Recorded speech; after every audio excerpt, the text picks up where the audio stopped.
Many people simply take Warren Buffett's advice when he said the best thing to do is buy 90% in an S&P 500 index fund, but for others that are interested in stepping up their investing game, there's plenty of exposure outside of the 500 largest US stocks that you could add to your portfolio. For example, you could easily spread your investments out across areas like gold, real estate, crypto, mid-cap stocks, Sully international stocks, and for this video specifically, small cap stocks. Now, the big thing to realize here is that the ideal goal when it comes to investing is to maximize your potential returns while minimizing the amount of risk you have to losing money. And so by adding small cap stocks, you're able to diversify your portfolio even more while still having the ability for your money to grow well over time. In fact, financial expert Paul Merriman, who has decades of experience under his belt, came to conclude from his research that small cap stocks over 94 years have actually been a superior investment to large cap stocks. Now, I'm going to go over that in more detail later in the video, but before we dive deep into this, my name is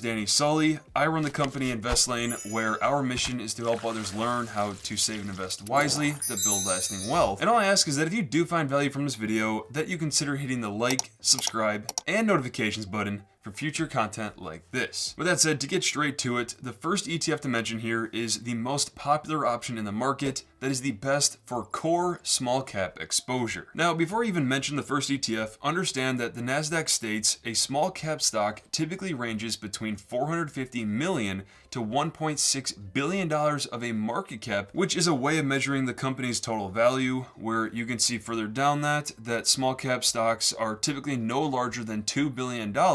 and potentially as low as 200 million of a market cap, at least at the 2024 prices. So just know that there isn't a true number on what determines an exact small or mid-cap stock, but as the name implies, when compared to the total market, the companies that are in the ETFs I'm about to show you, they are considered small publicly traded companies. And so knowing that, the first ETF to mention here is the iShares Core S&P Small Cap ETF that has the ticker of IJR. And to sum up this fund, it seeks to track an index composed of small cap US stocks that offers a way to target the growth potential of small cap companies. Now, as I first speak about IJR, know that each of the ETFs that I'm mentioning in this video, they're going to be placed in the order of their net assets, which is the size of the ETF, which is also known as the assets under management, short for AUM. And for IJR, they are the largest on the list by having $109 billion in net assets. All in all, this popularity comes from the fund tracking its underlying index, that is the S&P Small Cap 600 Index, where it initially launched and has been on the market since May of 2000. And a few other key things to sum up for this ETF is that it has a 0.06% expense ratio, which is the annual cost to own the fund per year.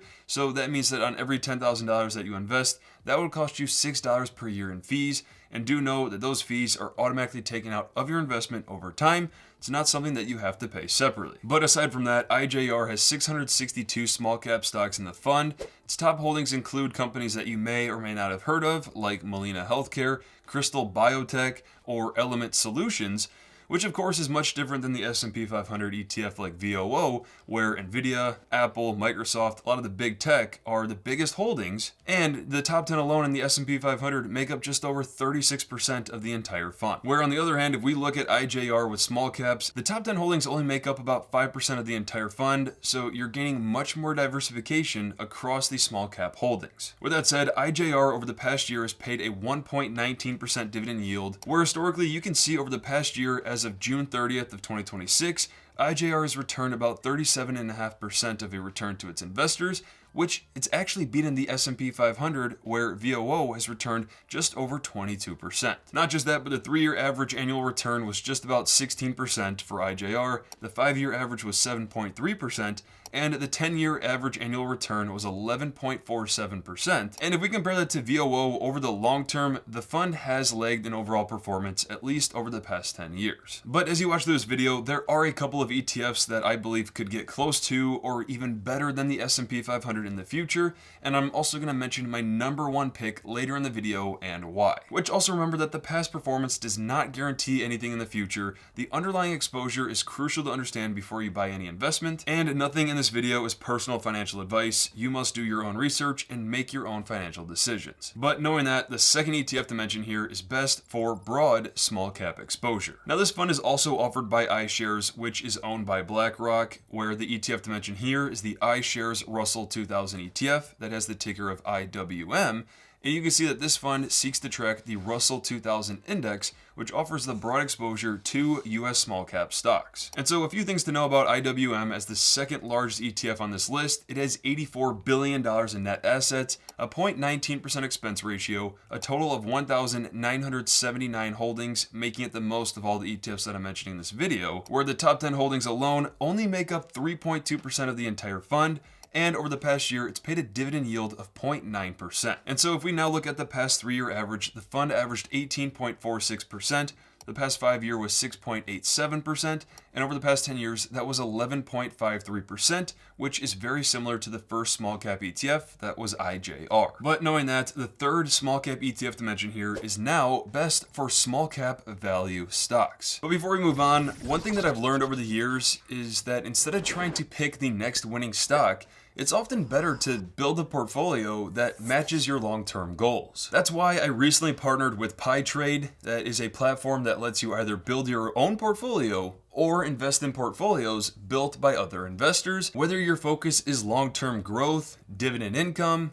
AI, or another investing objective. For example, if you like the idea of finding undervalued companies, you might be interested in the Benjamin Graham portfolio. And when you click on it, you can compare its historical performance against the S&P 500 ETF SPY, where you can also view sector allocation and its top holdings, where you can easily copy this portfolio if interested by clicking Copy Portfolio and entering how much that you would want to invest. Now, if you'd rather build your own portfolio, looking at their mobile app, you can easily go to the Creator tab, click on Create, where you can then fill out all the information for this portfolio and the investments that you'd like and how you'd like to allocate each. So I just created an ultimate growth ETF portfolio that uses 9 ETFs that consist of SCHG, VOO, AVUV, XMMO, VGT, SPMO, SMH, GLDM, and VEA, which is based on the allocation that I personally like. Now, if you'd like to check this out yourself, I'll have PiTrade linked in the description below and a pinned comment as well so that you can see the different portfolios and how the platform works yourself. And as always, investing involves risk, returns aren't guaranteed, and past performance does not guarantee any future results. This is specifically for educational purposes only, not personal financial advice, so be sure to review the portfolio details and do your own research before investing. Now, back to small cap ETFs, the third one to mention here is tailored toward a value orientation, and that is through the Avantis US Small Cap Value ETF, that is the ticker of AVUV. Now, something important to realize here is that this fund is actively managed,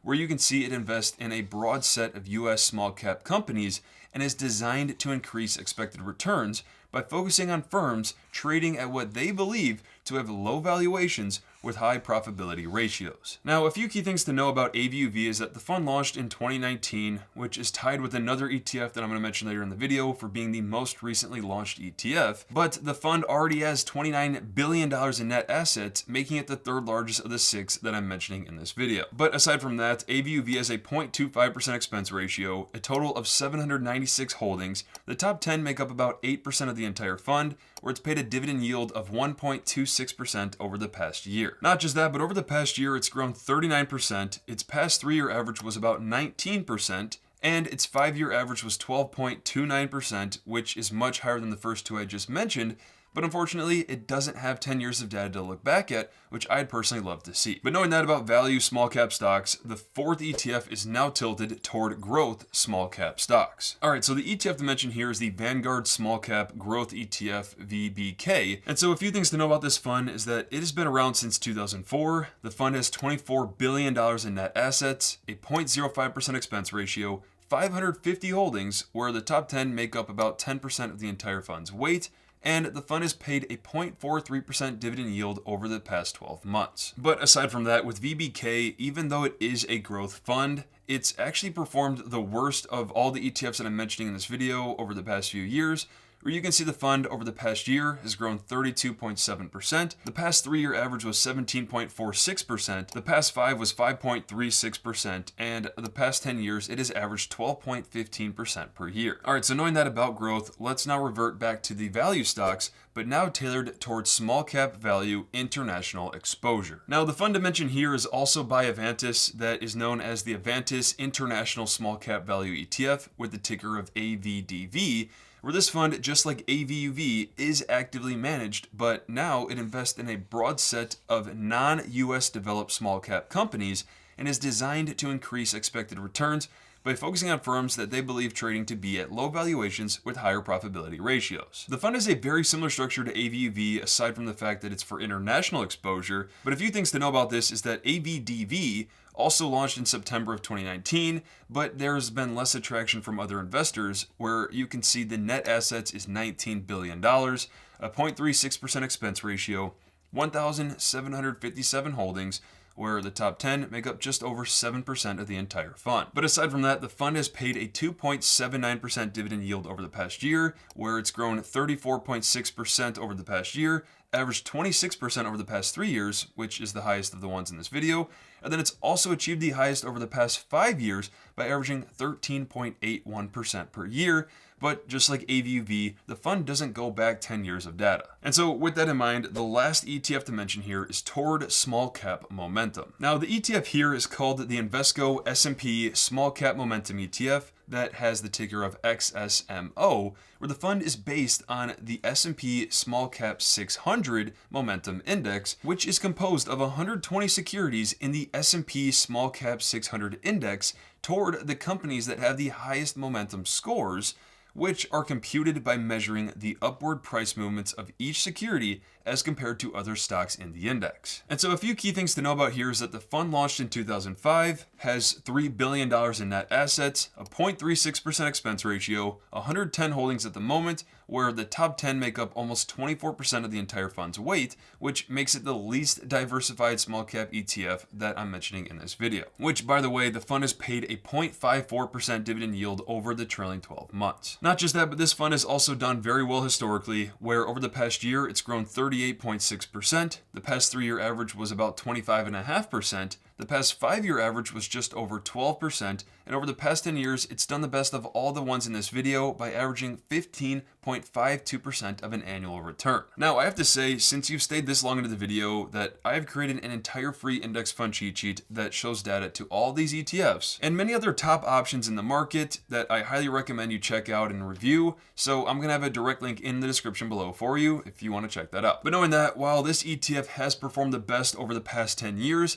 that's not the only stat that I'm looking at when I decide which is my favorite one. So I now want to quickly finish this off by explaining my number one pick and why. All right, so my number one pick and the one I personally own is, drum roll please, the Avantis US Small Cap Value ETF AVUV. Now, this fund is actively managed and has a 0.25% expense ratio, but for what you get, to me, being a fan of US stocks, this has by far been my favorite go-to option for small cap exposure. Of the reasons why, one study that really caught my attention was from the financial expert Paul Merriman, and as I looked through his analysis from a 94-year period, the data actually came to show that US small cap value ended up performing the best over 94 years by averaging 13.4% of an annual return when compared to the S&P 500 that was 10.2%. Now, yes, times have changed and you can't decide based on that and solely that, but after seeing it and how AVUV is structured toward the strongest potential small cap companies, with its 7 years of strong history that it's already proven to achieve, it's averaged a 16.3% annual return since that inception. And another data point is that since January of 2020 to today,